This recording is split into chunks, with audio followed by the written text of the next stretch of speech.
Ішкі істер қызметкерлерінің иттері әлемдегі ең ұстамды жануар саналады екен. Ал мен ең ұстамды тіршілік иесі өзіміз ба деп жүрсем.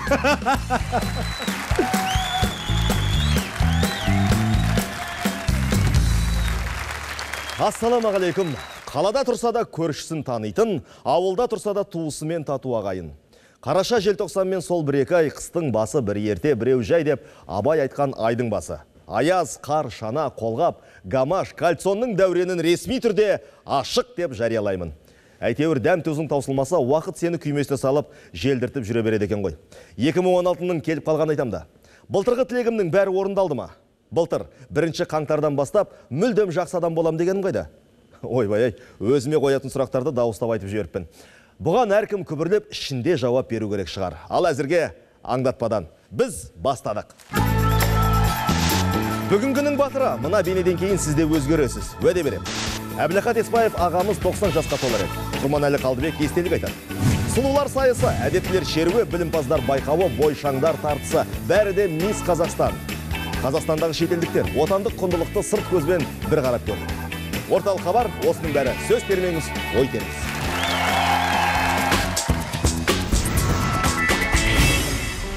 Мүгедек жанды масыл көретіндер келесі сюжеттен кейін тәубесіне келер деген үміттем. Ол қажырын қайрап, тігін цехын ашқан. Сосын өзіндей көріп, денсаулығы сыр берген келіншектерді қасына алып, жұмыспен қамтыпты. Еңбегі өнген, енді өндірісті кеңейтсем бе деп отырған көрінеді. Иә, көріңіз, көңілге түйіңіз. Бүгінгінің батырын Шынар жырласын. Өскеменде кіл мұқтаж жандарды жұмыспен қамтып отырған қатардағы қаһарман бол. Айгүл Тоңғатарованың өзі де 2-ші топ мүгедегі. Дәрігерлер оған бас ми ісігі деген диагноз қойып, Айгүл 7 жыл төсек тартып жатты. Күрделі операциядан кейін кейіпкеріміз қиындықтан қаймықпайтынын дәлелдеді. Күш жігерін қамшылап аяққа тұрды. Жұмыспен қамту 2020 бағдарламасы бойынша 3 миллион теңге несие алып тігін цехын ашты. Елбасы қазір бар жағдай жасап отыр. Бәр жағдай жасап отыр, мәр қаражаттың, мәр жұмыс орының түркі жұмыс істесе еңбек жаса деп отыр. Мен ойлап отырдым, неге аспасқа, неге істемеске деп. Неге деген сауалды іске сәт деген жауап алмастырып, Айгүл кәсібін бастап кетті. Көз қорқа, қол батыр екеніне көзі жетті. Мына денелердің бәрі өте сапалы, өйткені мына шықпайды, отырмайды, мені қыздарымның қолдары өте алтын. Бұл цехта төсек жабдықтары орамалдың түр-түрі тігіледі. Қазақстандық тауар көршілес Ресейде сатылады. Барлық нәрсені тіге аламын мен. Мынандай көйлек болсын, не болсын, қысқарту болсын, әртүрлі ремонт болсын, бәрін істеп кете аламын. Бұнда денсаулығында кінәраты бар 14 адам нәпақасын тауып жүр. Жұмыс орны жайлы, жалақы тұрақты түрде төленеді. Елбасының жақындағы жолдауы өндірісті күшейтуге дем берді дейді Айгүл Тоңғатарова. Дағдарыс болу әр адамның сана сезімінде. Өйткені, егерде адам сонда дағдарыс деп жұмысын қоя беретін болса, ол действительно әрбір тігін цехы болсын, қандай жұмыс болса тоқтық қалу мүмкін. Дағдарысты адам ойлап қажет жоқ оны. Өзі еңбектене біліп, талаптана білсең, дағдарысты да ақырын жеңіл түрінде жеңіп кетуге болады ол. Еңбек еткеннің еңсесі биік, өндіріс өркендеген сайын осындағы жұмысшының өңі кіріп, тірлігі түселеді. Бастысы қазақстандық тауар ел ішінде де, сыртында да үлкен сұраныста.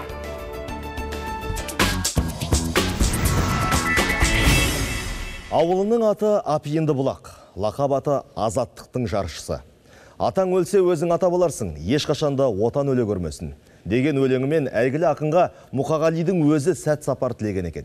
Мәрт мемлекетшіл, мемлекеттік сыйлықтың иегері, Қазақстан жазушылар одағының Астанадағы филиалының төрағасы, қарсы алыңыздар, Несіпбек Айтұлы.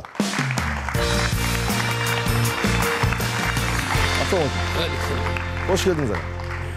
Рахмет. Несіпбек аға, жаңа кітабыңыздың тұсаукесері болыпты. Құтты болсын, бауы берік болсын дейік. Бұл кітабыңыз не жайлы? Айтқаның келсін, бұл енді жаңа кітап деуге келмейді. Менің өмір бойы жазған бүкіл шығармаларымның толық жинағы. 7 томдық мынау алдыңа бүгін әкеп тарқытып өтіп көрсетіп отырмын.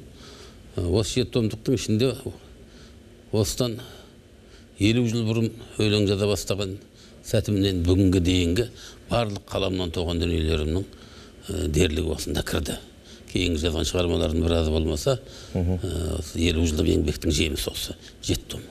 Бұндағы негізгі сол жас кездегі жігіт ағасы болған тұстағы өлеңдер, сол кездегі поэмалар кеңес одағы тұсында жазылған. Тәуелсіздіктен бергі мына 25 жылдың ішінде жазылған поэмалар мен өлеңдер, аудармалар көптеген. Осының ішінде бәрі топтасы. Негізінен поэзия жанры ол 7 томның ішіндегі. Құтты болсын аға. Айтқаның кесі Фолиант деген баспадан басып шығарды. Мәдениет және спорт министрлігінің қолдауымен. Оқырманы көп болғай, енді айтқаның кесін. іздеген жұрт қайдан табады бұл кітапты? Іздеген жұрт, енді кітаптың қазір тиражы 2000 дана ғой. Барлық кітапханаларға таратылды. Өзіме сол қалам есебінде бір 200-дей экземпляр берді, комплекті. Сол ғана кітаптың жалпы тиражы көп емес. Енді негізгі мынау жаңағы интернет арқылы оқуына болатын шығар. Біздің мына ұлттық кітапхана Астанадағы соған салатын шығармыз. Сонда кеше айтып жатты. Тұсаукесері болған кезде 78 елге таратылады деп. Әлемде. Содан оқи алады көптеген жұрттардан интернет арқылы. Бәрекелді. Ләйлі Мәжнүнді аударып біттіңіз бе? Бұған дейін қазақ тіліне аударылмаған беді? Жоқ, енді аударылған қысқа. Бірақ енді Ләйлі Мәжнүн өз шығыс поэзиясында жарыса жырлаған ғой. Хамса деген 5 кітап деген сөз, 5 дастан. Сол Әлішер Науайдың мына 5 дастанның 5-ші дастаны Сәдди Искандери дейді. Өзбекше, көне Шағатай тілінде Ескендір қорғаны қазақшалағанда. Сол өзі өте үлкен кітап, мұны 5-ші том тұтас соған арналған. Енді Ләйлі Мәжнүнді аудару үстіндемін қазір, аударып біткен жоқпын. Жалпы шығыс классикасының кезінде көп аударылған жоқ. Мынау ар жағында Тұрмағамбет Зерттелеу, онан кейінгі біздің мынау Марқайымды аударған Қуандық Шаңғытбаев сияқты ақындарымыз аударды. Қасым Аманжолов аударды біраз дүниелерді. Бірақ шығысқа дендеп барған жоқ. Көбінде сол кезде мынау саясаттың ықпалында кетті. Орыс поэзиясын аудару, мынау батыс әдебиетінің классиканы аударумен шұғылданды да, біздің бір қанатымыз сәл шығыс жаққа көңіл бөлмеген, ол саясаттың салқыны. Бірақ біз негізі шығыстан қол үзбеуіміз керек деп ойлаймын мен. Ту деген кітабыңызда тәуелсіздік туралы 19 поэмаңыз кірді. Тәуелсіздікті осылай жырлауды қашан дұрыс деп таптыңыз? Мен оны жалпы 24-25 жасында бас сүйектер деген поэма жаздым. Сонда анау антрополог бастарды қазып отырып, сонда ханның басы сөйлейді, қарақшының басы сөйлейді, құлдың басы сөйлейді, тәуелсіздікті бостандықты аңсап, батырдың басы сөйлейді, халық үшін кеткен. Сонда ойлар айналып келгенде тәуелсіздікті аңсау, тәуелсіздікке жету. Тәуелсіздіктің сәулесін, тәуелсіздіктің рухын біздің алдымыздағы поэзия көкірегімізді бабалардан бастап кешегі мағжандарға дейін құйып кетті мысалы. Солардың армандарын оқыдық, соларды естідік, соларды көріп өстік, әлемде не болып жатқанын көріп өстік. Қанша совет үкіметі сендік дегенменен, қанша совет үкіметіне басым бергенмен сәкендердің өзі шынын айтқанда тәуелсіздікті аңсап кетті. Тәуелсіздікті аңсамайтын ақын, тәуелсіздікті аңсамайтын азамат болмайды, егер ол өз ұлтының, өз халқының шын азаматы болатын болса. Елбасымыздың ел тарихындағы орнын жырмен кестелеуге қандай кедергі бар? Бір кісіде мен жырладым енді оны. Сондықтан енді кедергі бар деп айта алмаймын. Қоғам болғаннан кейін, мемлекет болғаннан кейін кемшіліксіз жер болмайды. Қазірде біздің 4 құбыламыз түгенденіп, керемет бәрі жайқалып кеттік деп айта алмаймын мен. Бар әлде орындалмаған нәрсе, мемлекеттің әлі де жете алмай жатқан жерлері бар. Оның бәрі небәрі осы ширек ғасырда орындала қоймайтын шара, өйткені анау Астананы көшіруді алайық мысалы. Германияның өзі бәленбай жыл көшірді. Біз айналасы міне бір 10 жылдың ішінде әлемге жарқыратып мынандай қала салдық. Біреулер асығыс болды деп жатты. Бірақ елбасының осы ерлігі, ол тарихи ерлік. Әлемдегі талай мемлекеттер болды ғой. Ал жас мемлекеттердің ішінде бұндай ерлікке барған біздің еліміз ғана. Бұл тәуелсіздікті баянды етудің кепілі ретінде іргені бекітудің аса көрегендік бір шарасы болды. Менің ойымша әртүрлі ақын бар, әрбір ақынның өзі бір әлем. Оның үлкені бар, әртүрлі тақырыпта жырлайды. Бірақ менің әлемім осы тәуелсіздіктің айналасында қанат қаққан сияқты көрінеді тұрады. Өйткені шер көкірек болып өстік жасымыздан, аналарды көріп өстік, тәуелсіздіктің кітап оқып өстік, соның барлық әсер етеді екен. Сондықтан менің өзім бұл тақырыпқа саналы түрде келгенімді айтқым келеді. Туған ел жаралғалы не көрмедің, көрейін көсегеңнің көгергенін, қиырда қыршындарын қалдығанша, бұйырмай бір жапырақ сенен кебін. Көзіндей бабалардың бағзым екен, басиып тау-тасыңа тағзым етем. Шиыры озбырлықтың шымшытырық, соқпағы әділдіктің жалғыз екен. Ошақтың үшпітіндай үшкіл қазақ, ел болып еңсе көтер күшкіл қазақ. Сиырдың бүйрегіндей бытырасаң, қашанда көрер күнің мүшкіл қазақ. Тажалдың тамағы болып игілігің, даманның көрдің салған қиғылығын. Еркіңде қалай бұрсаң аттың басын, өзіңе өз тізгінің тиді бүгін.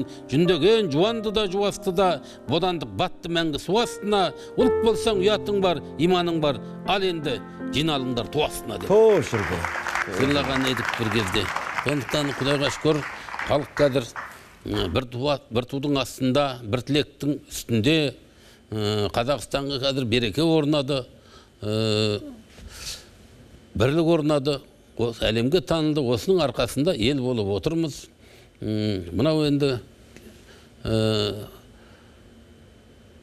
қазақ айтады ғой, бір терінің ішінде пенде мың арып, мың семірет дейді.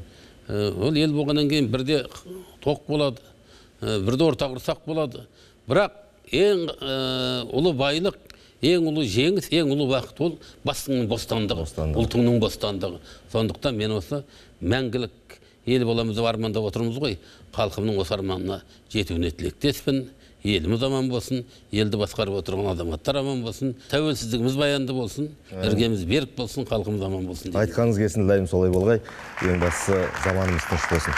Айтқаныңыз келсін. Рахмет аға. Келгеніңізге көп рахмет. Бәйтерек қайда? Жоқ, бұл емес. Бәйтерек тобын айтам.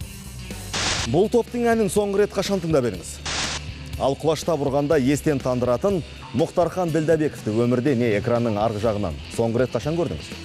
Ең болмаса, саясаттанушы Әзімбай Ғали соңғы рет қандай мәселе туралы нендей пікір айтқан есіңізде шығар? Жоқ па? Онда мархабат. Әзімбай Ғали білікті саясаттанушы, тарихшы, ғалым. 2000 жылдардың басында қоғамда өз ойын қалыптастырып, пікірін білдірген белсенділердің бірі. Көпшілік оны хабардың штаттан тыс қызметкері, саясаттанушысы деп атап жүрді. Себебі қоғамдық саяси бағдарламаларда оған тең келетін қарсылас болмаған. Бүгінде эфирден көрінбей кеткен Әзімбай Ғали қайда жүр? Біздің мемлекет ағылшын тілінде біраз пәндерді жүргізіп жатыр. Соның ішінде тарих, Қазақтың ұлттық мемлекеттік педагогикалық университетінде, Абай атындағы тарих факультетінде бірқатар сабақтар, кейбір топтар ағылшын тілінде оқиды. Соларға ағылшын тілінде дәріс беріп, мен бір кітап дайындадым, енді Германиядан шығатын болды.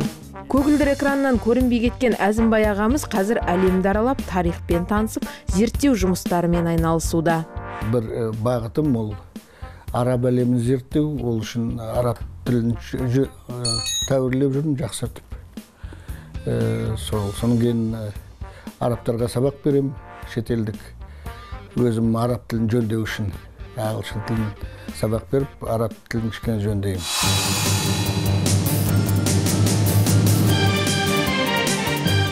Көптен бері көрінбей кеткен тұлғалардың бірі Мұхтархан Ділдәбеков. 2000 жылғы Сидней олимпиадасында кубалық боксшыны құлаштай ұрып құлатқан қазақ батырының ерлігін спорт сүйер қауым әлі де ұмытқан жоқ.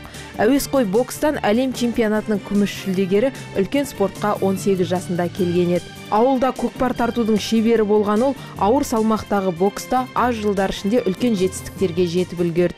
Жалпы ешқандай спорттан қол үзген жоқпыз. Бокстас, жаңағы қай жерде бокс болса, сол бокстан табады мені кім болсын. Сондықтан бокстың ортасындамыз қазір. Мұхтархан Ділдәбеков спорт залды кабинетке, былғары қолғапты былғары креслоға ауыстырғанымен спорттан алыс кеткен жоқ. Ізін басып, ерлігін қайталайтын шәкірт тәрбиелеуде. Мен спортта қойға 2006 тамамдадым. Содан бері қазір мынау 2008-2009 жылдан бері облыстық боксты мынау жастар мен жасөспірімдерді мамандандырылған олимпиада сол осы мектепте қызмет жасап жатырмын. Жас баланы тәрбиелеу деген оңай емес екен. Біз өзіміз осы балдарды тәрбиелеп, мынау үлкен шаршалаңға шығарып жатырмыз қазір. Сондықтан міне қазір мынау осы өзім еңбек еткен залда жаңа шәкірттерім еңбек етіп жатыр. 2000 жылы Мұхтархан ағамыз олимпиада чемпионы болған кезде дүниеге келген. Мен Мұхтархан ағам кішкентай кезімде тек телевизордан ғана көретін. Қазір одан біз сол кісіден тәлім алып, біз сол бокс үйірмесіне келіп, 1 жыл болды осы бокс үйірмесін Мұхтарханнан үйреніп жатырмын. Құдай қаласа мен Мұхтархан ағам сияқты олимпиада чемпионы боламын, қазағын әлемге танытамын. Мұң тұндырып жанары, жылдарым жылжып барады. Ал талай ханшайымның жүрегін әдемі әндермен тербеткен Бәйтерек тобы бүгінде қайда жүр? Сахнадан көрінбей кетті деген іздеушілердің сұрағына мынадай жауап алдық. Бәйтерек тобы Астанада. Жалпы дейсіз ғой. Сұрақтың төркін түсініп отырмыз. Бәйтерек тобы бұрынғыдай шығармашылықта, бірақ қазіргі таңда жұмыс істеуде. Бір жағынан Ерлан қазір киноға түсіп жатыр. Мен театрда, Сайлау осында ұлттық академияда, Шабытта шәкірт тәрбиелеп жатыр. Топтың тарауы ондай ешқандай ондай сөз жоқ. Біргеміз. Демек, топ тараған жоқ, тек жаңа әндер жазуға үштік үлгермей жүр екен. Біз енді біраз болыпты жаңа ән жазбағанымызға. Шыны керек, бізде қазір өзіміздің дәл осы уақытта аранжировка жағынан, ән жағынан жазылып тұрған дүниелер бар. Ал енді соны шығаруға біз шыны керек қазір кішкене үшеуміздің басымыз қосылмай кетіп жатыр. Басымыз қосылмағанда қалай? Бізде ол шығармашылық кризистен емес, керісінше сол шығармашылықтың жеке-жеке басымызда болып жатқандығынан шығар. Сонымен көрерменнің сұранысы бойынша кімнің қайда жүргенін білдік. Бәрі де өз саласында, өз қазанында қайнап жатыр. Бірақ белгілі бір уақытта танымал болып, еңбегімен еленген жандарды халық ешқашан ұмытпайды. Сондықтан іздеушісі көп азаматтардың игі істері де көп болғай. Биыл қазақтың көрнекті композиторы Әбілахат Еспаевтың 90 жылдығы. Қостанайда туып, күллі қазақтың мақтанышына айналған ол алғашқы әнін 17 жасында жазыпты. Туған ел деп аталады. 20 ғасырдың 50-60 жылдары эстрадалық қазақ әнінің гүлденген кезі. Ол кез Әбілахат Смағұлұлының да жемісті жылдары еді. Композитордың Аққуым, Ақ сәуле, Маржан қыз, Қыз қуу, Сағыныш екен бала кез, Қайдасыңдар достарым, Орамал сынды әндері ауыздан ауызға елден елге тарап жатқан. Әрі қазақ әнінің алтын қорында мәңгілік жауһар болып қала бермек. Ал композитордың ұстазым әні, ұстаздар гимніне айналғанына міне 2-3 буын алмасы үлгерді.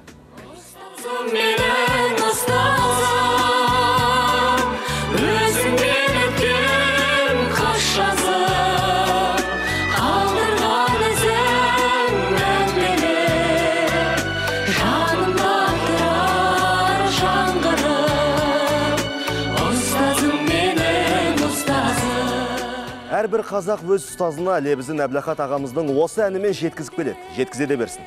Әбілахат Еспаев ұлттық ән өнеріміз. Миллионер болса, соны миллиардер болуға үлесін қосқан рухани мұрасы бай композитор еді. Биыл сол атамыздың 90 жылдық мерейтойы. Сондықтан студияға Әбілахат Еспаев кештерін ұйымдастырып жүрген белгілі сазгер Қалдыбек Құрманалин шақырдық. Қарсы алыңыздар. Ассаламалейкум. Қош келдіңіздер. Біздің Әбілахат атамыз өзінің кезегінде қаншалықты мойындалып үлгерді? Сол кезде ұлы тұлғалар жаңағы аса талантты адамдар бірін-бірі қатты мойындаған. Мысалы Әбілахат Еспаев жайлы, мысалы Нұрғиса Тілендиев өмір атын айтпай Ахат деп өткен. Ахатжан деп өткен. Сонда біз ойладық, бұл енді аралары біраз жас болды ғой, соған қарағанда деп. Сөйтсек, Нұрғызет Тілендиев пен Әбілғали Еспаев түйде құрдас. Біреуі сәуір айында туылса, біреуі 25-ші қарашада дүниеге келген. Ал енді сол заманның қазақ балетінің королі менің рухани ұстазым Әбілғали Еспаев туралы Шәмші Қалдаяқов не айтқан дейсіз ғой? Бір журналист сұрапты. Қазіргі заманда ең дүрлеп тұрған композитор сізсіз ғой. Әндеріңіз барлық жерде айтылады. Осы кезде сізден де өзіңіз мойындайтын композитор бар ма? Сізден артып өткен композитор бар ма? Біз жоқ деп ойлаймыз дегендей сұрақ қойған ғой. Сонда айтыпты. Қазір депті, менен өткен адамдар бар. Есімін анықтауды қажет етпейтін атаңыз айналған ән маршалы. Ол Әбілғали Еспаев деген. Ән маршалы. Ән маршалы деген. Ән сұлтаны Әбілғали Еспаев деп айтқан. Бұл Шәмші Қалдаяқовтың тіптен кітапқа жазып берген сөзі. Ал енді Әбілғали Еспаев туралы Шәкең туған інісіндей болған. Арасы 5 жас. Биыл енді Әбілғали Еспаев ағамыздың осы өткен айда 25-ші қараша күні 90-ға толды. Ал Шәмші Қалдаяқов болса, осы биылғы жылы 15-ші тамызда 85 толды. Арасы 5 жас. Бірақ бір-бірімен етен араласқан. Тіптен жаңағы Әбілғали ағамыздың үйіне көп келетін композиторлар көп болған. Соның бірі осы Шәмші Қалдаяқов туған інісінде болған. Бұлардың бір-біріне деген құрметі күшті болған. Тіптен бұлардың әндерінің мәтіндері де бір-біріне ұқсас емес. Әрқайсысы енді тума танат қой, Алланың берген сыйы бір-біріне ұқсамаған. Bir-біріне құрметі өте зор болған. Әбілғат ата, қателеспесем, 1980 жылы қайтыс болды. Сіз өмірде көрген адамыңыз бет, жалпы оның шығармашылығын насихаттау жолындағы жұмыстарыңыз қалай, қай кезден басталады? Мен жалы Әбілғали Еспаевты көріп үлгерген жоқпын. Ол кезде мен мектеп оқушы болатын тұғым ауылда, оңтүстік қазақстан облысы Бәйдек ауданында, Тасқұлып деген ауылда. Ал енді мен әкемнің керемет құрметтейтін, анамның құрметтейтін композитор еді. Жалпы халықтың құрметтейтін композитор еді Әбілғали Еспаев. Осыдан 10 жыл бұрын Әбілғали Еспаев 80-ге толатын болды. Онда да тура осы қараша айының басында маған жұмысыма Гүлсім Еспаева есімді сол Әбілғали Еспаевтың қызы келді. Осы Шәмшінің кешін өткізіп жүресіз Қалдаяқов Шәмші ағамның. Ол да біздің әкемнің інісінде еді. Енді Әбілғали Еспаевтың кешін өткізсеңіз деп маған келді. Сол кезде бірден сонда мен не істеуім керек? Әбілғали Еспаевтың кешін өткізіп беруім керек па дедім. Солай болса дұрыс болар дедім. Бірден телефонды көтердім де республиканың директоры Дәурен деген азаматқа звондадым. Сөйтсем желтоқсан айында бір-ақ күн бос деді. Қай күн десем 13 желтоқсан ғана бос. Оны сол күні жазып қойыңыз дедім. Әбілғали Еспаевтың ән кеші деп. Мен осы бір-екі күнде барып келісімшартқа отырып кетем деп. Сөйтіп бірден бастадық осы жұмысты. Сөйтсем Әбілғали Еспаевтың мен бірден жаңа 2 күнде өткізіп беремін деп ойлап қалғам. Себебі көп композиторлардың әндері дайын болады ғой. Ал енді Әбілғали Еспаевтың әндері бұрынғы орындауды. Әншілердің көбісі өмірден озып кеткен. Мысалы, Жамал Омарова, Зейнеп Қойшыбаева, небір мықты әншілер, Абдуллиндер ағайындар, атақты әндерін танытқан әндерді. Соның соң амал жоқ, қарасам өзім сасайын дедім. Азғандай уақыт қалды. Сөйтіп бүкіл әндердің Алматыда бір 7 студияның аранжировщиктер, өзім әріптестерім өте бір азамат танытты. Сондағы 25 ән дайындадық. Үлгердік. Тек 2 әнді ғана біз енді бұрынғы ретро әндер есебінде ретро стилдегі симфоникалық оркестр ғой, соның есінде қалсын деп тек Нұрғали Нүштановқа ғана рұқсат бердік. Бұрынғы орындауында. Толқиды тобыл мен Шілдехана жыры деген ән сол бұрынғы орындауында ғана рұқсат бердік. Қалған барлығы Бада Сәмелин, Майра Ілиясовадан бастап, Сұлтанша Нұрмағамбетовтен бастап бәрі жаңа неде орындады. Одан бері де Алматыда 4 кешін өткіздік. Оның 3-еуін Республика сарайында, 1-еуін студенттер сарайында, Астанада да 1 рет кешін өткіздік. Сол 5 кешін өткізіп, барлығы әрғандай телеарнаның алтын қорына жазып алды. Композитор Әбілғали Еспаев атамызға композитор Құрманәлінің көзімен баға берейікші. Ол қандай шығармашылық иесі еді, ерекшелігі не деді? Әбілғали Еспаевтың феномені не дегенде, ол Шәмшінің сөзімен келеді тағыда. Бұл Әбілғали Еспаевтың депті, бұл басынан депті. Басынан бастап, аяғында башпайғына дейін ұлттық мүддеде ұлттық халық әндерімен үйлесіп кеткен деді. Кез келген Әбілғали Еспаевтың әнін алсаңыз, депті, бұл халық әндерімен үйлесім тауып. Тіптім халық әнімен бір ән болып кеткен мысалы. Айлы жаздың кешінде, сырласқан күн есімде, айдар-айдым, айдар-айдым, айта берем ай. Несі халық әндерімен үндесіп, бүкіл әндері халық әндерімен үндесіп кеткен деген таң қалған. Ал Шәмші Қалдаяқовта халық әнімен үндескен халық әндерімен 2 аған. Біреуі тамдару, екінші теріске. Ал Шәкеңнің бүкіл вальс өнерінде вальс екпінді әндерді қалыққап келген, сондықтан ол қазақ вальсінің королі болған. Сонда Шәкең жаңа Әбілғали Еспаевтың жаңа халық әндерімен үндесіп кеткен әндерінде ән жаздым деп арман еткен. Бірақ 2 ән жазды, 2 ән бар жаңа халық үндесіп. Бірақ Әбілғали Еспаевтың тұтас қай шығармасын алсаң да, ол Әбілғали Еспаевтың екенін білінеді. Және бұл Әбілғали Еспаевтың заманында қазір ғой, Әбілғали Еспаевты біз ұмыттыра бастадық. Енді мен осы қолға алған, мен жылда кешін өткізіп отырамын. Бұның бәрі Әбілқайыр Еспаевқа деген құрмет. Әбілқайыр Еспаев қазақ өнерінде қайталанбайтын тұлға. Мысалы Шәмші Қалдаев тек қана бір ғана жанрында ғана ән жазса, Әбілқайыр Еспаев романс, бүгін спектакльге музыка. Бұл өзі консерваторияның бар болған 3-ші курсынан оқыған. Соң отбасылық жағдайына барып, бұл оқи алмай қалған. Сонысына қарамай Әбілқайыр Еспаев бұл әскерге барғанша, мектепте оқып жүргенде бұл ноқта таныған. Бұл кісі былайша айтқанда тума талант. Қарапайым адам ретінде отбасындағы, қоғамдағы орны қандай еді? Бұл жайынан хабарыңыз толық шығар. Әбілқайыр Еспаевтың 2 ұлы. Үлкен ұлы Сейтжан, оның кейінгі ұлы Болат Еспаев, оның кейінгі Гүлмира деген қызы, ең кенжесі Гүлсім. Одан да кенже 60-шы жылғы Қалкен деген перзенті болған, өмірден өтіп кетті, 5-ші перзенті. Енді мұна бұлар өз несімен ұстаздар. Бұл өзі өте бір кең пішілген, бұл қызғанышты білмей кеткен, тіпті қызғаныш не екенін білмеген, тіптен атақ даңқтың өзін қажет деп есептемеген. Сол кездегі екінің бірі алып атқан атақтың біреуіне ұсынбаған. Бұл өзінің бар өмірін өнермен ғана байланыстырған. Осы өнерім бар ма? Болды деп қараған адам. Себебі біреу сізге одан түкке тұрмайтын Әбілқайыр Еспаевтың деңгейлесі емес, түкке тұрмайтын композитор сол кезде атақ алып атқан кезде біреу енді бәрі не қылады ғой. Әбеке, неге атақ алмадыңыз? Анау сізге түкке тұрмайтын композиторды атақ алып атыр ғой десе, бетіне қарап тұрып, айналайын-ау, сен мен атақты екеніме командант тұрсыз ба десе, жоқ, сіз енді атақтысыз ғой десе, атақты адамға атақтың қажеті депті. Мен ол кезде Әбілқайырмын ғой депті.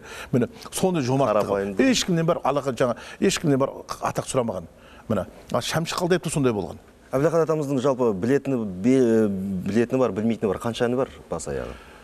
Бір Әбілқайыр Еспаевтың мына басқа композиторға қарағанда тағы бір несін айтайын, бұл ұстаз болған адам ғой. Бір таңғалғаным, бүкіл бір қағазға отырып, қай ән қай күн жазылды? Кім орындауында? Өлең жазған кім? Қай романс, қай спектакльге музыка жазды? Оның драматургы кім? Міне, оның жаңағы авторы кім мысалы? Соның бәріне жаңа 242 шығарма бар, соның бүкіл несімен жаңа жылмен сол үйінде қағаз тұр. Және оның мына қолы несі жазу несі өте бір ұстаз екен бір анық кәдімгі. Ананы соқыр адам көреді. Салыстырма түрде өте бір әдемі ұқыпты бәрін жазып кеткен. Одан кейін Әбілқайыр Еспаевтың мына өзінің ұрпағының ішінде өнерін жалғастырған адам жоқ, мысалы, бірақ немересі мысалы 5 жылдықта оқыған, ішінде өнерде оқыған адамдар мысалы, енді жасыратын жоқ, мысалы, мына өзіңде сол мына телеарна біле берсін, мысалы, бүгін осы орталық хабар жүргізетін осы сырым бауырымыз Әбілқайыр Еспаевтың туған күйеу баласы Болат деген баласының күйеу баласы. Ол жасыратын не бар? Халықтың арасында өзіңде атақты актердің баласысың, өнер ортасың. Қайын жұртыңда мәселе Әбілқайыр Еспаевтың күйеу баласы деген ол өте бір ойлаймын, бұл Әбілқайыр Еспаевтың інісі, күйеу баласы, желесі, туысы дегеннің өзі мен тіптен бір ұлттың өкілі болғаныма қуанамын. Әбілқайыр Еспаевтың мен бір ұлттың өкілі болғаныма қуанамын. Рахмет. Әбілқайыр атамыздың талай шығармашылық кештерін өткіздіңіз. Ары қарай не істелуде? Қандай жоспарлар бар? Енді мынаны қараңызшы, біз енді Әбілқайыр Еспаев тіпті ұмытуға шақ қалдық. Өмірдің өткеніне биыл 35 жыл. 35 жылда сенесіз бе? Бір ғана ән жинақ шықты. Онда да өнер баспасының директоры Әшір Көпшевтің өтініші бойынша Гүлсім жаңағы Әбілқайыр қызы құрастырып, мен арасында мен болдым. Сөйтіп бір ғана кітап шықты. Ұстазым мен ұстазым деген. Бүгін ән ноталармен. Ал енді қалған мақсаты сол бүгін нотамен жазған әндердің бәрін шығару. Одан кейін мынау Қазақ радиосының кеше алтын қорында осы неге келгенде, Астана келгенде, Серғазы Әбілқайыр Еспаевпен қатар жұмыс істеген бір жақсы кісі бар. Қалеке осы бүкіл әнін сіз жасап тұрсыз, арен жүріп кейінгісін. Біз әншілерді аламаймыз, себебі сіз өз қаржыңызды жасатыпсыз деп. Себебі әншілер бере қоймайды, мен ұқсатымыз. Сондықтан мен мынандай 25 әнін бір мини-дискіге салып, қазір осы сіздердің алтын қорға тапсырдым. Одан бөлек Алматыда Әбілқайыр Еспаевқа көше берілді. Мына енді Астана қаласында осы құжаттар дайын болды. Астана қаласында үлкен бір көшеге өз атына сай Әбілқайыр Еспаевқа көше бергелі жатыр. Енді одан бөлек мен айтайын деп мынау ұстаздарға, бүгін ұстаздар қауымына ескерткіштен, әннен ескерткіш ұнатқан Әбілқайыр Еспаевқа да ескерткіш керек. Бұл Қазақстанда бір ескерткіш болса, ұстазға арналған, ұстаздарға. Әбілқайыр Еспаевтың әніне қойылу керек, Әбілқайыр Еспаевқа қойылу керек дейді. Осы атқаратын жұмыстар өте көп. Сондықтан ел болып, халық болып, Әбілқайыр Еспаевтың мұрасын насихаттау біздің мемлекеттіктің де, ұлттың да, ұлтымыздың да өнерін насихаттау, және менің де азаматтық парызым деп санаймын. Мен енді өзім ән айтпайтын білесіздер, бірақ енді осы Әбілқайыр Еспаев ағамыздың әнін өте талантты әнші қарындасымыз Клара Төленбаеваның орындауында Туған ел деген ән тыңдайсыздар. Ай, бәрекелді. Рахмет аға. Жақсы.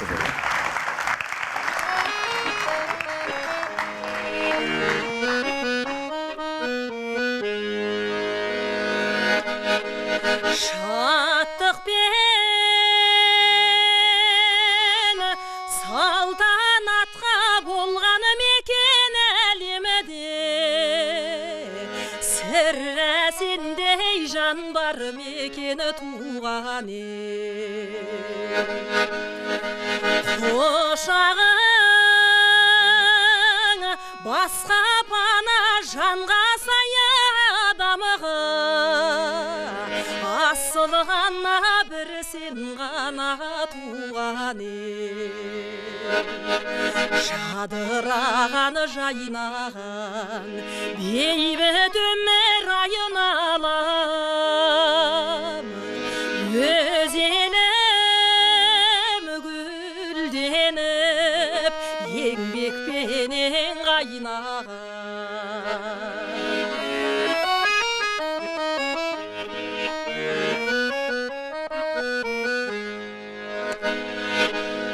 саяңда неткені бақыт өмір сүру қызықты гүл жайнаған елде тұру туған отаным қазыналы алтын аймақ әлемінің күніндей боп тұрған жайнап туған жадыраған жайнаған бейбіт өмір айналам өз елім гүлденіп еңбекпенен қайнаған өз елім гүлденіп еңбекпенен қайнаған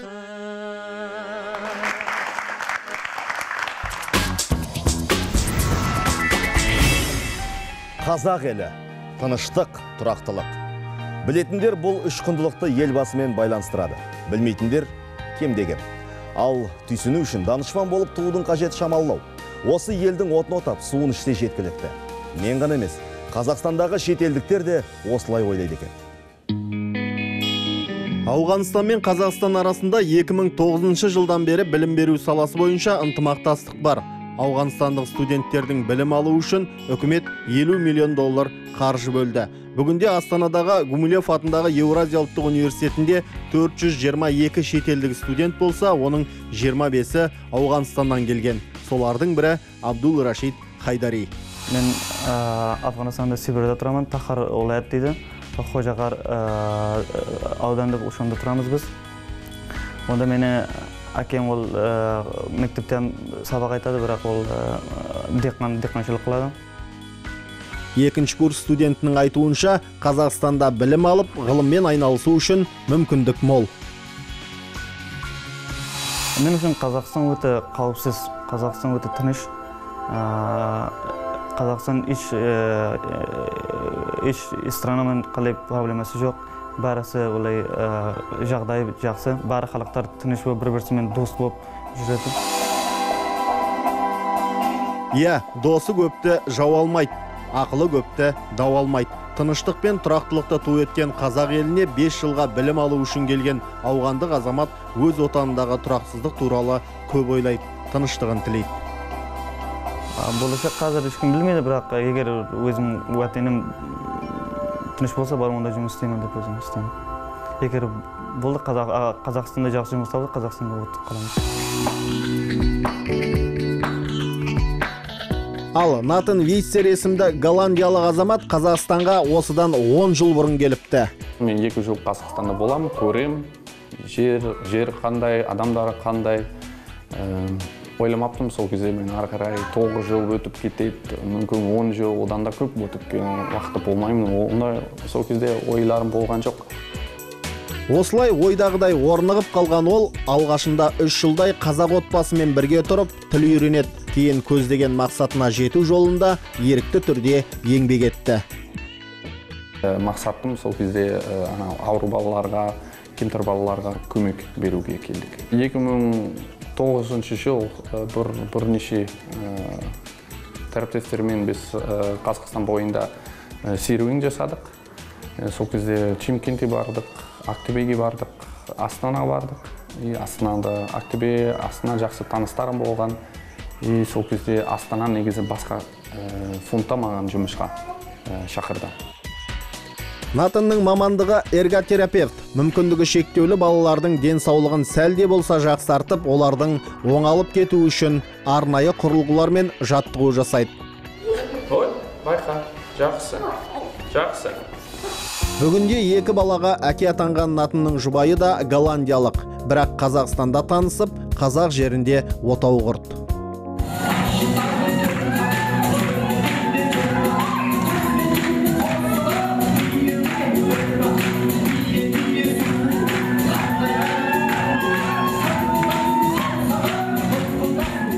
Қазақтар әрқашан адамдар көмектеседі.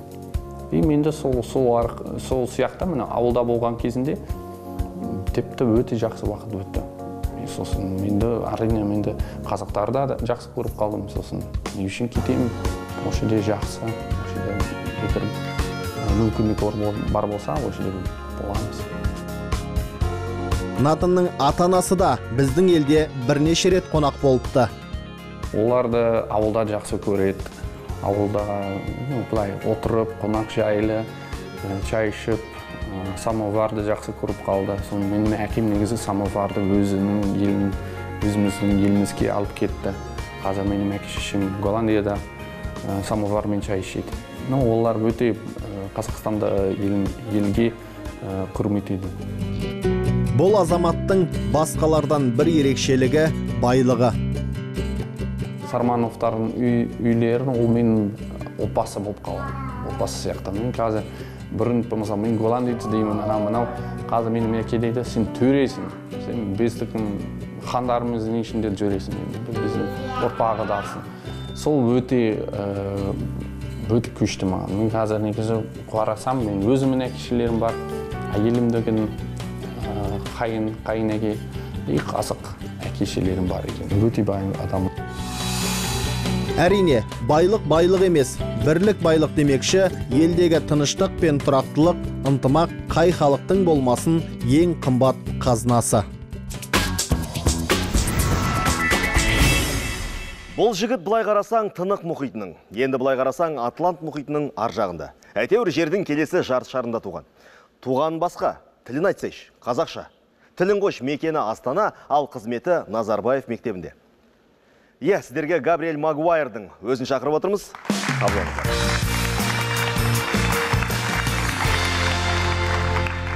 Ассалаумағалейкум. Алейкум. Қош келдіңіз. Рахмет. Габриэль, енді былай қазақша айтатын болсақ, Ғабеке. Болады ғой? Болады. Қазақ тілінде сөйлеу. Неге қазақ тілі? Неге қазақ тілінде? 9-10 жыл бұрын университет оқыған кезінде мен бір тіл үйрену керек, және мен сол кезінде бір жақсы бір дос болды Қазақстаннан. Ол маған осы ұсыныс берген. Сосын қазақ тілін үйренуге түстім, Қазақстанға келдім, және кейбір қазақ жазушыларды оқыдым. Өте қызық маған.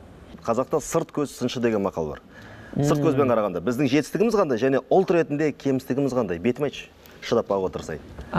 Жетістігіңіз ол өте жақсы сұрақ. Менің ойымша Қазақстанда қазір өте жақсы университеттер бар, және жақсы мектептер бар.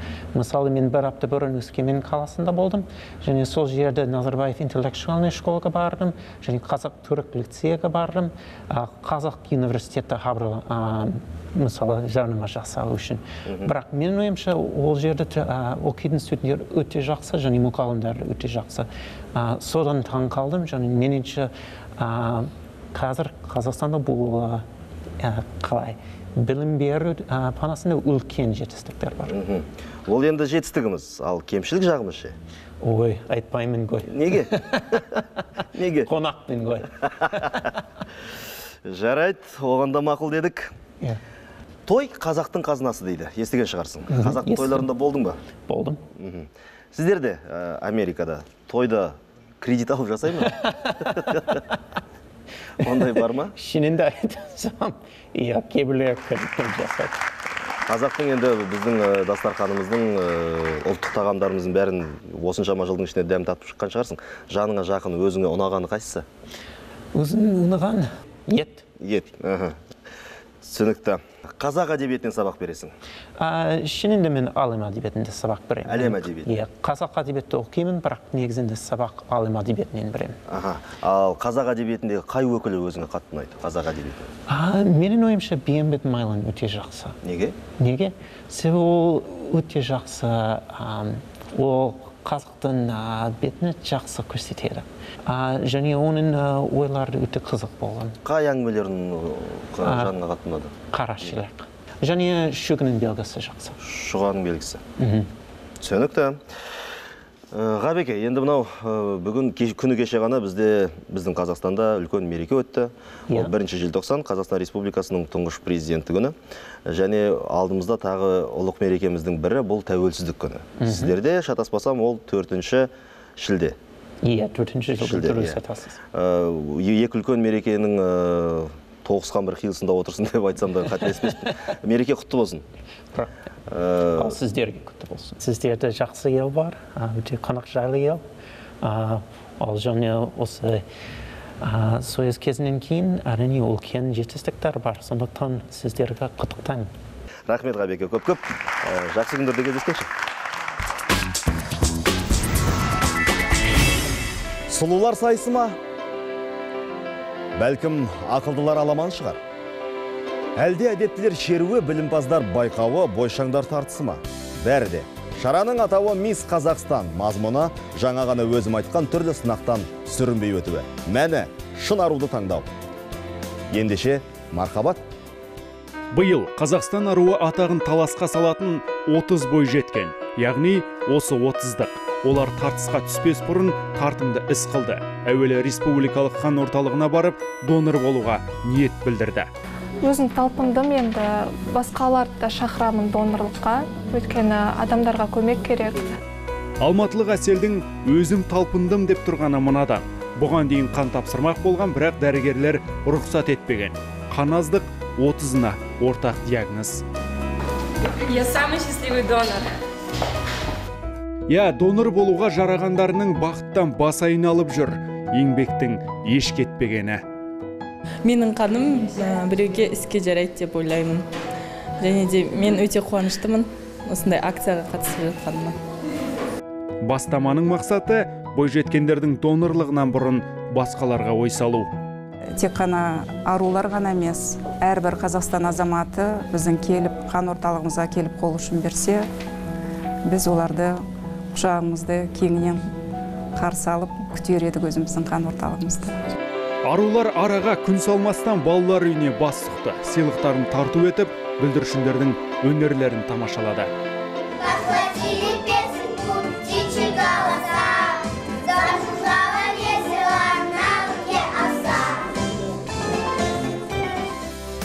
Құйқылжыған әсем әуеннің ырғағынан әсер алған балалардың жанарындағы мұң сәлде болса сейілгендей сезілді. Әртүрлі жақсы сөздер айтты біздерді құттықтады. Осы отырған ағайлар, аталар бәрі өзінің арманына жеткен. Біз де арманымызға жетеміз. Менің арманым солдат болу, отанды қорғау. Екінші кем қарттар үйі. Байқаудың қатысушылары мұнда да келді. Бұнда келгеннен кейін менің көңіл күйім түсіп кетті. Өйткені осындай ата-апаларымызды тастап кеткеніне өте жүрегім ауырады. Материалды жағынан көмектеспесем де, рухани жағынан көмектестім деп ойлаймын. Себебі біздің келгеніміздің өзі, концерт бағдарламасын өткізіп бергеніміздің өзі ол кісілерге үлкен көмек. Әуелетіп ән салғаны, би билегені бір басқа. Бастысы болашақ аналар үшін әсерлі әңгіме болды. Осындай арамызда болып, би-билеп, ән шырқап, осындай көңілдерімізді көтеріп кетті. Не дейміз енді? Бұл қыздарымызға көп рахмет. Жақсылық, қамтылу зор екен. Ол ары қарай солай бола берсін. Сондықтан ол жай сөз емес, действительно Қазақстанның келешегі болады деп сенеміз. Қазақстан аруы 2015 байқауына қатысушылар бұдан басқа көптеген орындарда болып, біраз жайттан ой түйді. Ал қазір олар қызу дайындықта. Ақтықсын 10 желтоқсан күні бейбітшілік және келісім сарайында өтеді. Кімдің Қазақстанның нөмірі бірінші аруы атанғысы келмейді дейсің? Әні міне осы атаққа қол созып тұрған сұлулардың жайы тіптен бөлек. Әрі үмітті де, үрейде дейінші. Мен солай ойлаймын. Өздеріше, әңгімеге тартайық. 10 желтоқсанда өтетін Мисс Қазақстан байқауына қатысушыларды қарсы алыңыздар. Және аталмыш байқаудың ұйымдастырушылардың атынан орталық хабарға қонаққа келіп отырған келесі құрметті қонағымыз, есімі елімізге кеңінен танымал үлкен өнер иесі Әнуар Нұрпейісов. Әнуар, қош келдің. Арулар, қымбатты арулар, өздеріңізді бүгін орталық хабарда көргенімізге шексіз қуаныштамыз. Басым айналып қалды ғой. Әнуар, енді сұхбатты өзіңнен бастайық. Көпшілік отырған қауым Әнуардың мына отырған сұлуларға қандай қатысы бар? Арба ішінде бір бидай, көп гүлдің ішіне өзің топ ете қалыпсың. Қайдан жүрсің? Бұл байқауға сенің қандай қатысың бар? Жақында мен өзім Астана қаласының әкімшілігінің жастар саясатымен жұмыс істеудемін. Яғни Астана жастар коммуналдық мемлекеттік мекеменің басшысы болып тағайындалдым. Құтты болсын, қош келдік. Және Астана қаласының әкімшілігі биыл осы жобаны аса құрметпен қолдап жатыр. Сондықтан мен бүгін осы жерде Астана қаласының әкімшілігінің өкілі ретінде жазып жүрмін. Міне енді түсінікті болды. Олай болса енді ұйымдастырушылардың бірі екенсің. Солай айтсақ болады. Бұрынғы байқаулардан биылғы байқаудың ерекшелігі неде? Ең басты ерекшелігі биылғы жеңімпаздың сыйы 5 миллионға жетті. 5 миллион теңгеге. Ол біздің спонсорымыз осындай қомақты қаражат. Ал енді Мисс Қазақстан, енді ол Мисс Америка бар, Мисс Ресей бар, мысал деймін да? Мисс Монголия бар. Мисс Монголия бар. Мені солардың арасында Мисс Қазақстанның ерекшелігі қандай? Ол біздің елімізге не береді? Негізі, енді біз өте жас мемлекетпіз. Және де көптеген елдер өте қызығушылық танытады. Қазақтың қыздары қандай екен, қазақстандықтар қандай екен. Сондықтан біздіңше қазақ аруымыз осындай Мисс Мир, Мисс Селена деген сайыста байқауында біздің еліміздің келбетін, қазақ қыздарымыздың, Қазақстан қыздарымыздың сұлулығын көрсетеді деп үміттенеміз. Сондықтан меніңше сол қызығушылық ең негізгі. Әнуар, енді мына біздің жалпы Қазақстанның ішінде Мисс Қазақстаннан бөлек қазақтың аруы деген байқаулар көп. Осы байқаудың ерекшелігі қандай? Және дәстүр жағынан, қазақилық жағынан сондай бір кезеңі бар ма? Қыздар сондай бір кезеңнен өте ме? Ондай сұрақтар бола ма? Ондай шарт қойылмайды. Тек қана біріншіден жалпы білімі, жалпы рухани байлығы мол болсын деген шарт қойылады, әрине. Қыздарымызды әңгіме тартып отырайық. Қазақстанның нөмірі бірінші аруы атану дейтін мақсаттың артында міндетті түрде мақтан жататын енді жасырмайтын шығарсыздар. Жалпы Мисс Қазақстан атану сіздерге не үшін керек? Қазақстанда 17 миллион халық бар, оның ішінде қаншама біз сияқты өзін сұлуымын деп санайтын да қыздар бар. Солардың ішінен басы бозып, осындай сайысқа жетудің өзі үлкен мақтаныш деп ойлаймын. Ал осы қазақ ару атанғаннан кейін оны мақтан тұтпай, керісінше ары қарай өзіміздің Қазақстанды әлемдік яғни деңгейде көрсету, ол әрбір қызға мақтан деп ойлаймын. Әрі қарай мақсат не жалпы Мисс Қазақстан болғаннан кейін? Кім жауап береді ол? Өміріміз күрт өзгереді деп ойлаймын. Шоу-бизнесті үлкен үлесімізді қосамыз. Яғни тек қана өзімізді қаламызды ғана емес, бүкіл Қазақстанды көрсетеміз. Мысалы, ертең Мисс Қазақстан болдыңыз, жақсы жігіт таптыңыз, отбасын құрдыңыз, бірақ Әнуар айтпақшы, сізді Мисс Қазақстан ретінде әлемнің сұлу байқауына жібермек. Бірақ күйеуіңіз қарсы. Не істейсіз? Барасыз ба? Мисс Қазақстанда ұтып алған қызға шарт қойылады. Ол 1 жылға күйеуге шықпауға контрактты толтырады. Мисс Қазақстан атануға лайықтымын дейтін бірде-бір ерекшеліктеріңізді айтып беріңізші. Неге мен Мисс Қазақстан болуым керек? Менің ойымша, менің ішкі жан дүнием бай деп ойлаймын. Басқа қыздарға қарағанда? Басқа қыздарға қарағанда. Менде жеңіске деген құштарлығым бар. Ол жастайынан басталды. Сондықтан да мен Мисс Қазақстан деп атауға да мүмкінмін. Лайықтысыз. Иә. негізі осы байқауға келген қыздардың барлығында ол бар.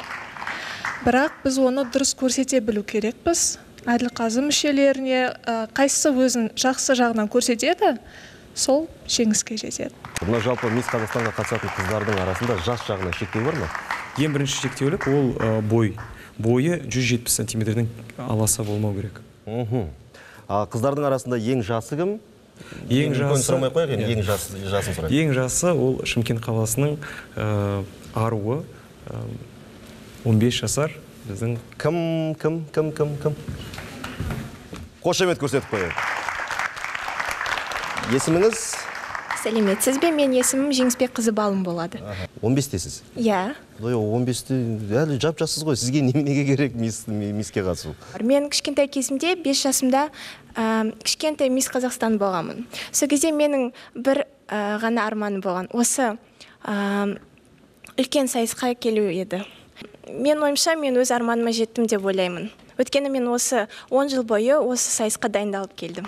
10 жыл дайындалсаңыз, өзіңіз 15-тесіз, 10 жылда 5 жасынан бастап дайындалған. Құдайым-ау. Жарайды, не де болса сәттілік дейміз. Әнуар, келгеніңіз үшін көп рахмет. Амандықта жүздесейік.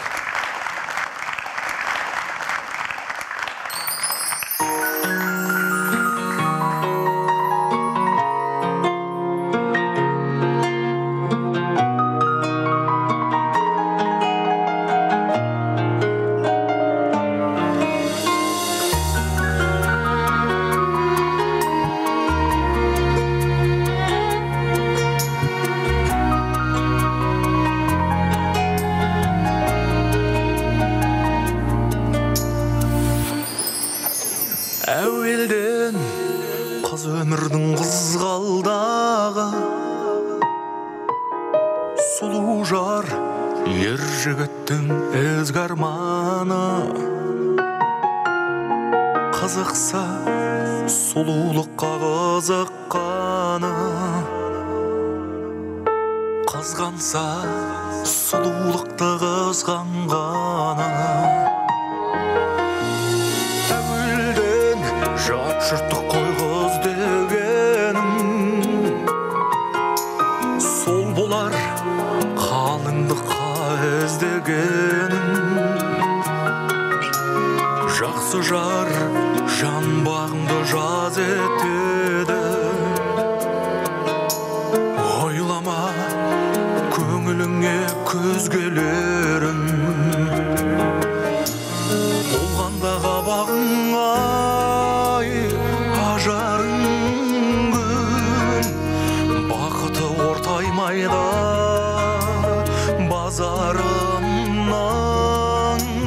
Ақыл ажарына қорған болған, жайнай бер арулары қазағымның, қазағымның, қазағымның.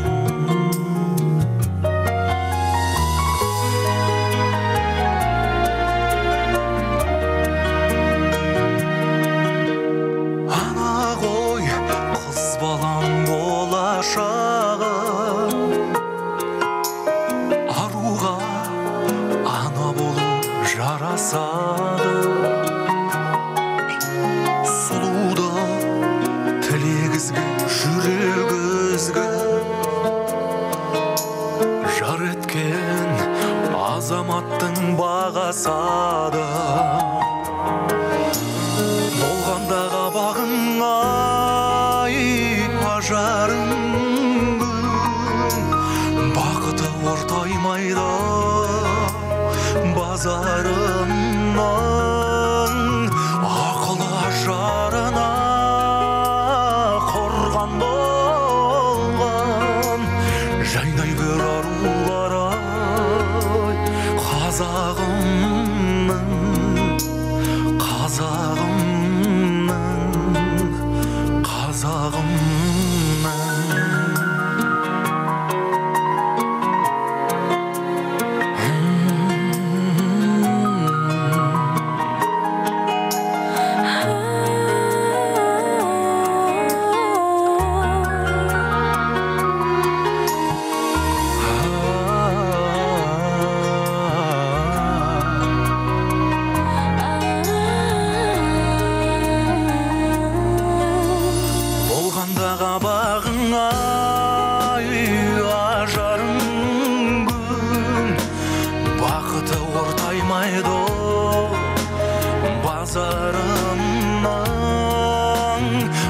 жылы жарына қорған болған жайнай бір арулары қазағым.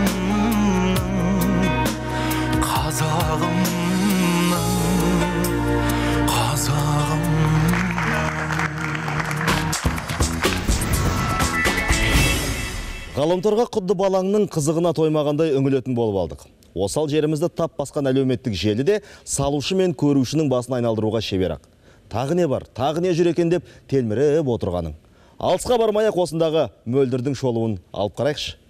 Міне өзі де келді. Алматының автобустарына электронды кондуктор қондырып жатыр. Енді төлем оп-оңай атқарылады деп сендіруде. Бірақ оңай болмай шықты. Арты мынау. Не работает. Выходите здесь. Не выйду. Выходите. Не выйду. Тогда 50 тенге оплатите. Здесь выходите, девушка. Выходите. Там все так баран бурлар, баран. Я вас записываю, я сейчас поеду. Давайте сразу. Ой, ол өзінің көлеңкесінен қорқады деп жататын. Мен ащы кекесін деп ойлаушы едім. Сөйтсем табиғи жағдай екен ғой.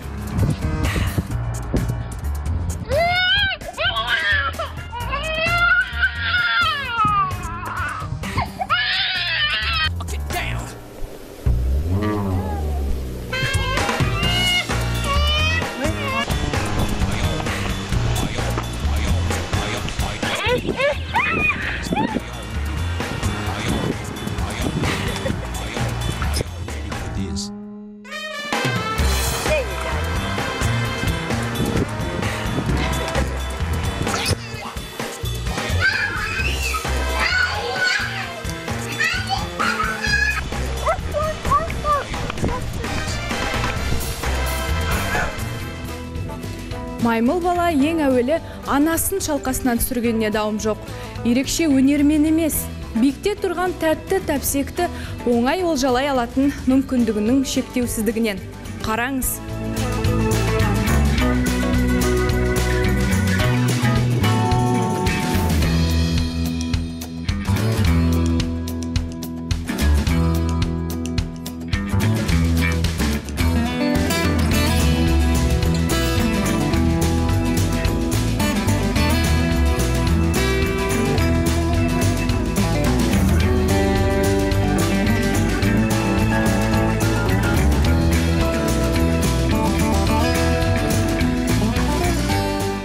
Ғаламтор қызыққа толы, сағаттап отырып, секундтап жаңасын қарауға болады. Бірақ бүгінге осымен тәмам. Жүздескенше.